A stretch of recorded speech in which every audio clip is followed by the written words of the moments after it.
नमस्कार। चैनल में और मेरे फेसबुक पेज राजीव सर में एक बार फिर से आप सभी का स्वागत है। तो आज का मेरा वीडियो उन लोगों के लिए है जो संगीत के प्रेमी हैं, खासकर बांसुरी सुनते हैं और बांसुरी बजाते हैं। तो भाई सबसे पहले तो आप बांसुरी की मतलब इस बांसुरी की जो मैं बजा रहा हूँ, इस बांसुरी की ओरिजिनल जो साउंड है वो सुनिए। चलिए।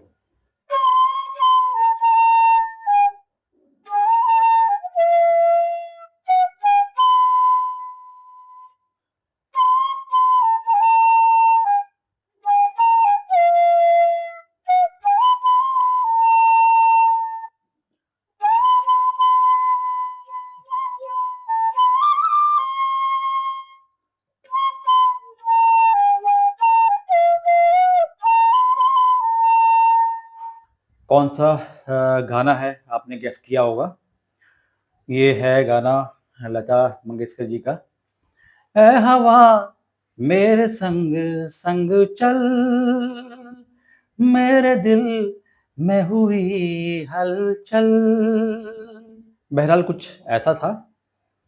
तो अब क्या है कि आपने इस बांसुरी की ओरिजिनल साउंड सुने, बिल्कुल ओरिजिनल, कोई इफेक्ट नहीं, कोई रिवर्ब नहीं, कुछ नहीं। राइट। ये देखिए माइक लगा हुआ है। ये कोई बहुत अच्छा मतलब हाई प्रोफाइल माइक तो है नहीं, एक लोकल माइक है। मेरे ख्याल से मुश्किल से 10-15-100 रुपए का ये माइक होगा, क्योंकि अभी रिसोर्सेज मतलब I am out of resources mic. तो इस माइक से मैंने इसको रिकॉर्ड करने की कोशिश की। ठीक है। तो ये थी इसकी ओरिजिनल साउंड। ठीक है। तो मैं कहना चाह रहा हूँ कि भाई मिठास। अब मैंने इसको बजाने की पूरी कोशिश की, जो भी ऑर्नामेंटेशन में लगा, मतलब हाई पिच पे मैं गया, फिर लोअर से आया, फिर मैंने नोट स्विच किए, वो सब मैंने कोशिश की इसमें। अब बांसुरी में जो मिठास वाला है ना सेगमेंट, वो है मेन। जो ये बांसुरी में मिठास कैसे आए, मतलब बांसुरी सुनने लायक कैसे हो, भाई इसको समझने के लिए मुझे पूरे 10 साल लग गए। हाँ, सच में, मैं झूठ नहीं बोल रहा हूँ। वाक़ई मैंने अपनी ज़िंदगी के 10 साल इसी चक्कर में काट दिए, गुज़ार दिए कि आज बांसुरी में मिठास आएगी, कल बांसुरी में मिठास आएगी, परसों बांसुरी में मिठास आएगी, और मैं लगातार रियाज़ करता रहा। अच्छा, मज़े की बात है, जब भी मैं ऑनलाइन और ऑफ़लाइन कभी किसी से मतलब बांसुरी एक्सपर्ट से सवाल पूछता, तो वो मुझसे कहता है, "रियाज़ करते जाओ, करते रहो, 2 घंटा सुबह, 2 घंटा शाम, जितना आप दे दो रियाज़ को। लॉन्ग नोट्स का रियाज़ करो, अलंकार का रियाज़ करो, पलटा का रियाज़ करो, राइट? मेट्रोनोम के साथ बजाओ, है ना?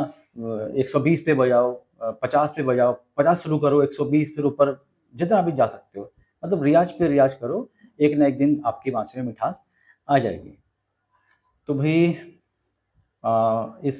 इस कशमकश को समझने के लिए मुझे 10 साल लग गए और मिठास कभी नहीं आई। और मैं आपको बता दूँ कि मिठास कभी नहीं आई। जो भी बिगिनर्स हैं, जो बाँसुरी सीख रहे हैं और जिनको बाँसुरी बजाते-बजाते बहुत समय हो गया, 5 साल हो गए, 6 साल हो गए, 10 साल हो गए, 15 साल हो गए। कई-कई लोगों को तो भई 15-15, 20-20 साल हो जाते हैं, फिर भी बाँसुरी में वो दक्षता नहीं आती, मतलब वो बात आती ही नहीं, यार कि दूसरा सुने और कि यार वाह! मज़ा आ गया। तो वो चीज़ नहीं आएगी।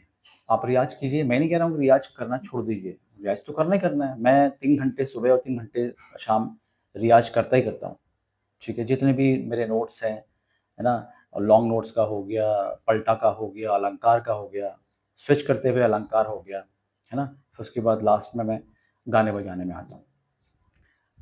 फिर 10 साल के बाद मुझे ज्ञान मिला, मतलब मेरी आँखें खुली। आप यही मान सकते हैं कि मुझे ज्ञान मिला। वो ज्ञान क्या मिला कि बाँसुरी में भई इफ़ेक्ट लाने के लिए आपको इंस्ट्रूमेंट का इस्तेमाल करना पड़ेगा। भई आपके पास स्टूडियो हो, उसकी जो वॉल्स हों एडियाबैटिक हों, मतलब वो स्टूडियो ऐसा बने कि अंदर की साउंड बाहर ना जाए और बाहर की साउंड अंदर ना आए। और आपके पास इंस्ट्रूमेंट हो, आपके पास इक्वलाइज़र हो, आपके पास माइक हो, A1 ग्रेड का माइक हो आपके पास और रिवर्बरेशन हो। हमने फिजिक्स में पढ़ा था रिवर्बरेशन का मतलब है मल्टीपल इकोज़, उसी को रिवर्ब कह दिया हुआ आई थिंक मेरे ख्याल से। मैं तो फिजिक्स वाला हूँ तो फिजिक्स की बात ही जानता हूँ, है ना? और फिजिक्स में ही बाँसुरी बजाता हूँ और कंडेंसर माइक हो, है ना? ये सारी चीज़ें लोगों के पास ये इंस्ट्रूमेंट भई 1-1 लाख रुपए का भी है। तो ये इंस्ट्रूमेंट जब आप यूज़ करते हो अपनी बाँसुरी में, तो उसमें आपके 4 चाँद आ जाते हैं।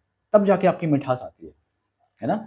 उसमें इक्वलाइज़र भी लग रहा है, उसमें एक बेहतरीन क्वालिटी का माइक लग रहा है जो मतलब आपकी आवाज़ को, आपकी बाँसुरी की आवाज़ को टोन बना करके, है ना? रिकॉर्ड कर रहा है, राइट? उसके साथ रिवर्बरेशन लगी हुई है, उसके साथ इको लगी हुई है ना? और साउंड प्रूफ है आपका, अडियाबैटिक वॉल्स लगी हुई हैं पूरा, है ना? तब जाके आपकी बाँसुरी में मिठास आती है। तो भई इसको समझने के लिए मुझे पूरे-पूरे 10 साल लग गए। हुँ? हालाँकि मैं जो बाँसुरी बजा रहा हूँ मेरे पास कोई ऐसा इंस्ट्रूमेंट नहीं है। I am apart from all the instruments now क्योंकि इकोनॉमिकली मैं इतना साउंड नहीं हूँ कि भई 50,000, 80,000, लाख-लाख का मैं वो इंस्ट्रूमेंट लूँ, तब जाके मैं बाँसुरी बजाऊँ, है ना? अभी तो जो है यही एक छोटा-सा एक माइक है और उसके बाद इसी काइंड मास्टर से मैं उसमें रिवर्ब है उसमें, उसका कोई वो रिवर्ब भी ऐसा है उसमें कोई मतलब एडजस्टमेंट नहीं हो सकता, उसको कम या ज़्यादा नहीं कर सकता। तो इसी को लगा कर के मैं बाँसुरी बजाता हूँ, तो लोग एप्रिशिएट करते हैं, थोड़ा बहुत मिठास मतलब थोड़ा बहुत सुनने लायक वो बज जाती है। ठीक है भाई, जो भी बाँसुरी सीख रहे हैं और बाँसुरी बजा रहे हैं और ये उनके दिमाग में है भई आज आज मेरी बाँसुरी में मिठास आएगी, कल मेरी बाँसुरी में मिठास आएगी।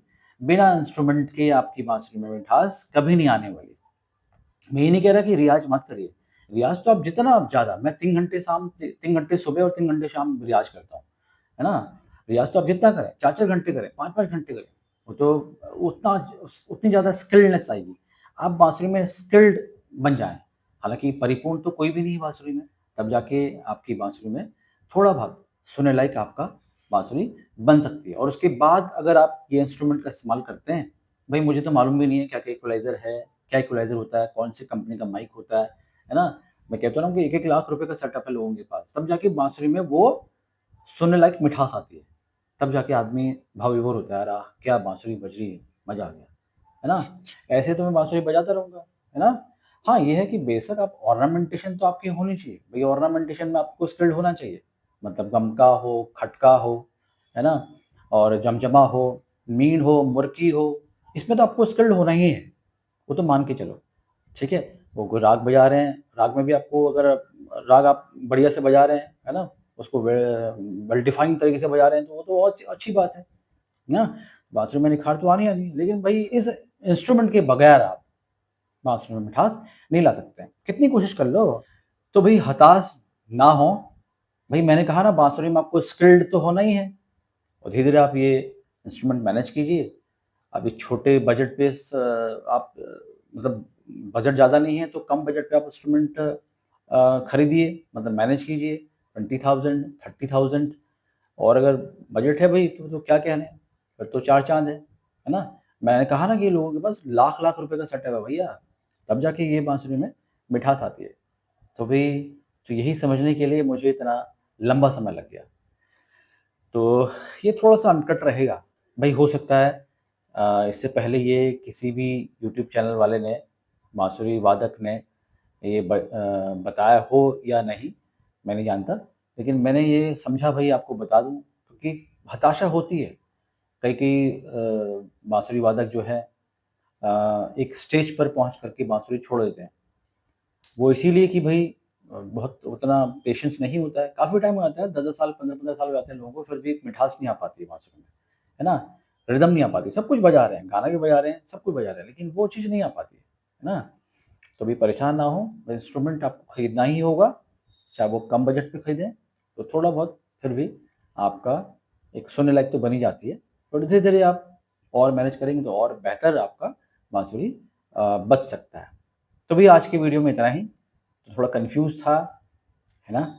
तो मैंने कहा भई चलिए मुझे लगा कि ये चीज़ भी जो है बता देनी चाहिए, तो मैंने बता दी। एक चीज़ आपको जो मैंने गलती करी, है ना? वो चीज़ मैं आपको बताऊँगा, चाहे वो अनकट है या नहीं। मतलब पहले किसी ने बताई है या नहीं। तो यही था आज का कि भाई बाँसुरी में मिठास कैसे लाएँ, ठीक है? अब ये भी आप टॉपिक समझ सकते हैं इसको। तो ऐसा ही कुछ था आज की बाँसुरी में। आपको थोड़ा-सा भी पसंद आए तो भाई वीडियो को लाइक, शेयर और कमेंट्स ज़रूर कीजिए। चाहे जैसा भी आप कमेंट करें मुझे बताएँ कमेंट्स करके भी कैसा लगा आपको। तो चलिए भाई मिलता हूँ नेक्स्ट ट्यूटोरियल में, तब तक के लिए खुश रहें, मस्त रहें, मुस्कुराते रहें और मेरी बाँसुरी का आनंद यूँ ही उठाते रहें। Thank you.